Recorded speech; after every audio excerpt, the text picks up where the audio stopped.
निराला को दीनबंधु क्यों कहा गया है? उत्तर, निराला जी सदैव दीन दुखियों की सेवा में तत्पर रहा करते थे। गरीबों को स्वजन की तरह स्नेहपूर्वक मदद करना उनको प्रकृति ओर से प्राप्त था।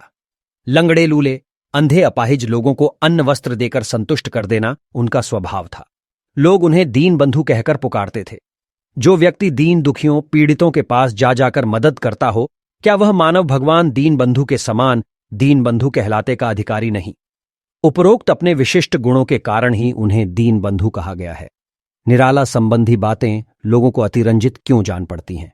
उत्तर, याचकों के लिए कल्पतरु होना, मित्रों के लिए मुक्त हस्त दोस्त परस्त होना, मित्रों और अतिथियों के स्वागत सत्कार में अद्वितीय हौसला दिखाने वाले, लंगड़े लूले, अंधे दीन जनों को खोज खोज कर मदद देने वाले निराला संबंधित बातें लोगों को अतिरंजित जान पड़ती है, क्योंकि उपरोक्त गुणों का होना आसान नहीं।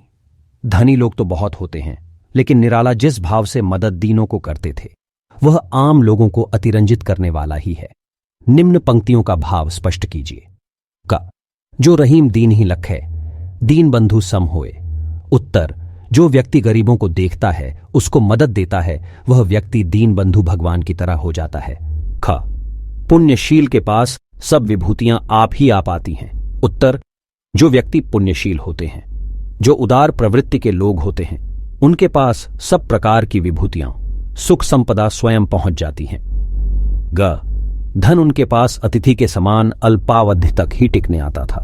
उत्तर, निराला जी इतने उदार प्रवृत्ति के थे कि जब जब धन का आय हुआ तब तब दौड़ दौड़ कर खोज खोज कर दीनों की मदद में वे खर्च कर देते थे। इसलिए आज का आया पैसा आज ही खत्म कर देना। व्याकरण, श्रुति संभिन्नार्थक शब्द उच्चारण मात्र या वर्ण के साधारण बदलाव के बावजूद सुनने में समान परंतु भिन्न अर्थ देने वाले शब्द को श्रुति संभिन्नार्थक शब्द कहते हैं। जैसे दिन दिन, दीन इक्वल साइन गरीब। निम्नलिखित श्रुति संभिन्नार्थक शब्द युग्मों का अर्थ लिखिए।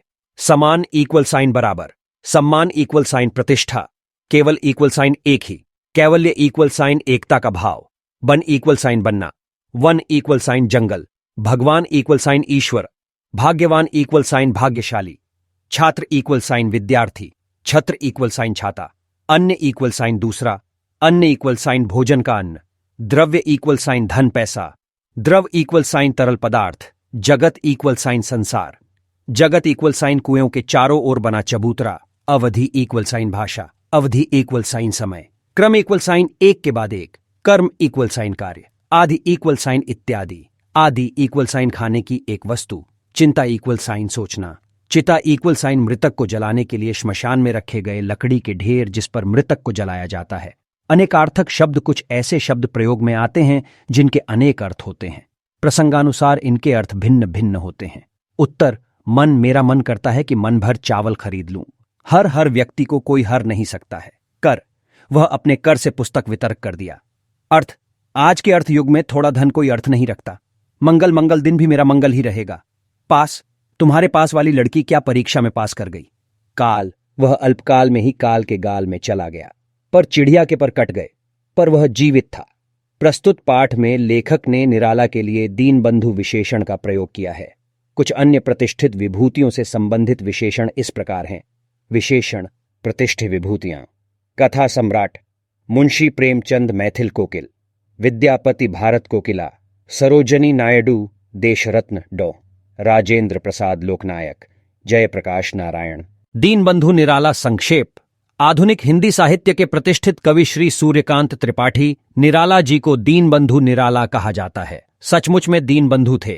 दीन दुखियों पीड़ित के साथ बंधुत्व की भावना रखने वाला, उसका यथोचित सेवा सहायता करने वाला ही दीनबंधु कहला सकता है। महाकवि रहीम ने तो दीनबंधु को दीनबंधु भगवान कहा है। जो रहीम दीन ही लखै, दीनबंधु सम होए। जो निराला जी पर अक्षरश सही बैठता है। वे दीनों पीड़ितों को खोज खोज कर सेवा सहायता किया करते थे। भगवान ने आकर्षक व्यक्तित्व के साथ उदार मन भी निराला जी को प्रदान किया था। स्वयं भोजन करने वक्त भी यदि कोई याचक आ जाता तो अपना भोजन याचक को खिलाकर स्वयं तृप्त हो जाते थे। साहित्य साधना करने के कारण अर्थाभात तो सदैव रहा ही, लेकिन जो कुछ भी आय होता उसे गरीबों में बांटकर उन्हें आनंद आता था। वे भले स्वयं पुराना कपड़ा पहने हों, लेकिन निर्वस्त्र। दीन को देख वे नया वस्त्र ही दे दिया करते थे।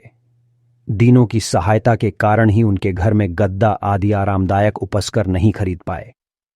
परमात्मा ने उनकी मनोवृत्ति और प्रवृत्ति समझकर ही कलकत्ता के श्री रामकृष्ण मिशन वेलूर मठ में सेवा के लिए नियुक्त किया था।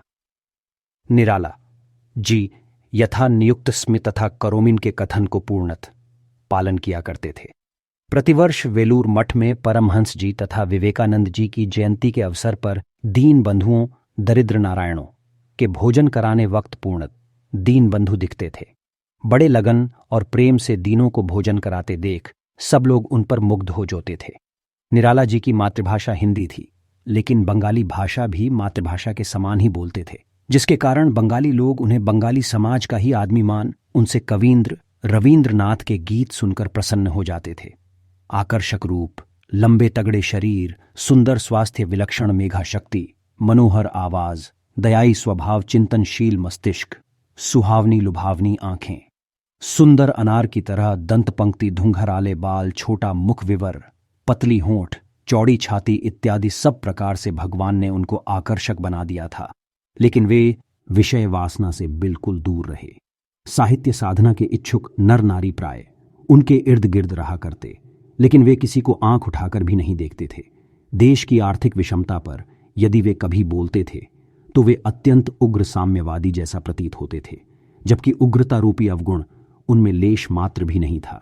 कलकत्ता जैसा शहर जहां धनकुबेरों धनवानों की कमी नहीं था, लेकिन लंगड़े लूले, अंधी कोढ़ी और निकम्मे दीनबंधु के प्रति ध्यान देने वाले केवल निराला जी थे। जबकि स्वस्थ व्यक्ति की सहायता करने को वे उन्मुख नहीं थे, लेकिन जब कोई मांग देता, जो चीज मांग देता, निराला जी उसकी याचना पूर्ण करने की कोशिश करते थे। उपलब्ध नहीं होने पर हाथ जोड़कर ही सबको संतुष्ट कर दिया करते थे। भले उनके पास पैसों की कमी हो, लेकिन दीनों के मन को आनंदित करने में ही आनंद प्राप्त करते थे। कभी कभी तो लालची आदमी भी उनके दानशील स्वभाव से आकर्षित होकर लाभ पा लेता था, लेकिन उनके मन को कभी ठेस नहीं पहुंचा। इस प्रकार कहा जा सकता है कि निराला जी अपनी आवश्यकता को भूलकर दूसरों की आवश्यकता पूरा करने में आनंद पाते थे। निराला की उदारता से प्रभावित कलकत्ता के रिक्शे वाले हो या तांगा वाले, सभी साग्रह उनको बिठाते थे। रास्ते के गरीब लोग भी उन्हें चलते फिरते आशीष दिया करते थे। धन्य थे निराला जी, साहित्य जगत में उनके जैसा विशिष्ट गुण वाले और आचरण वाले कवि या लेखक नहीं दिखते। तो दोस्तों, उम्मीद है कि ये वीडियो पसंद आया होगा। ऐसे ही एजुकेशनल वीडियोस के लिए हमारे चैनल को सब्सक्राइब करें और दोस्तों के साथ शेयर करें। अगर आपका कोई सवाल हो तो कमेंट करना ना भूलें। मिलते हैं एक नए वीडियो में एक नए अध्याय के साथ।